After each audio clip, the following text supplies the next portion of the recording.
Mga idol, ngayong Lunes, meron naman tayong tanggap ngayon na washing machine. So ayun na nga, pagsaksak pa lang umaandar na siya. Tapos pag pipihitin mo yung timer, one way lang siya, hindi siya nagre-reverse. Kaya gagawin natin dyan, papalitan natin siya ng timer na may 3 wire. Yung timer nga pala na yan, madali lang ikabit.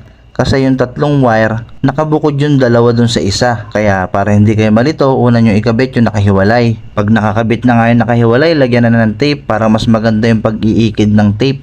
Tapos yung 2 naman na magkadikit na wire, okay lang yan na magkabaliktad mga idol. Kumbaga yan lang naman yung switch na left and right niya. So ayun na nga, nilagyan ko na ng tape yung lahat ng 3 wire na dinugtungan at kinabit ko na yung 2 tornilyo ng timer. Tapos isinabit ko yung wiring para hindi mabasa. Kapag kasi sumayad yung dugtungan ng wire na may electrical tape, magkakaroon ng ground yung washing. So ayun, to the testing na, nagre-reverse na at wag nyo ibinabalik yung timer para mas matibay.